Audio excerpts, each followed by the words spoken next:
by His Excellency Ahmad al-Shara.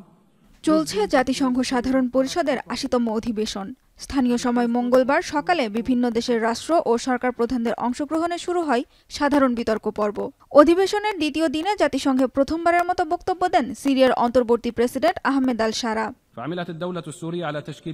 তার বক্তব্যে উঠে আসে সিরিয়ার গৃহযুদ্ধ, লাতাকিয়া ও সুইদা শহরে ধর্মীয় সহিংসতায় জড়িত সকলকে আইনের আওতায় আনার প্রতিশ্রুতি দেন তিনি। তুলে ধরেন দেশ পুনর্গঠনের পরিকল্পনাও। مما يعرض المنطقة إلى الدخول بدوامة صراعات جديدة لا يعلم أحد أين تنتهي.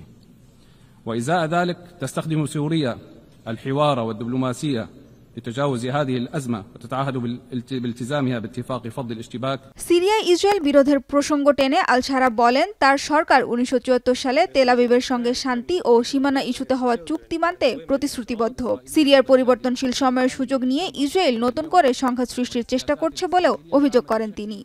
وأن السياسات الإسرائيلية تعمل بشكل يخالف الموقف الدولي الداعم لسوريا وشعبها في محاولة لاستغلال المرحلة الانتقالية مما يعرض المنطقة إلى الدخول بدوامة صراعات جديدة لا يعلم أحد أين تنتهي. জাতিসংঘের সাধারণ পরিষদের অধিবেশনের ফাঁকে আহমেদ আল-শারার সঙ্গে বৈঠক করেছেন ইউক্রেনের প্রেসিডেন্ট ভলোদিমির জেলেনস্কি। বৈঠকের পর সিরিয়ার সাথে আনুষ্ঠানিকভাবে কূটনৈতিক সম্পর্ক পুনর্স্থাপনের ঘোষণাও দেন তিনি।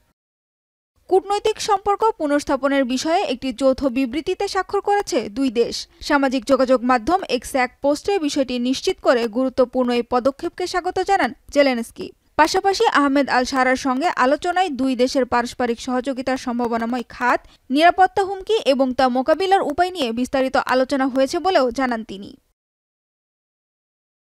সঞ্জিতা ইসলাম তন্নি, এখন বিশ্ব।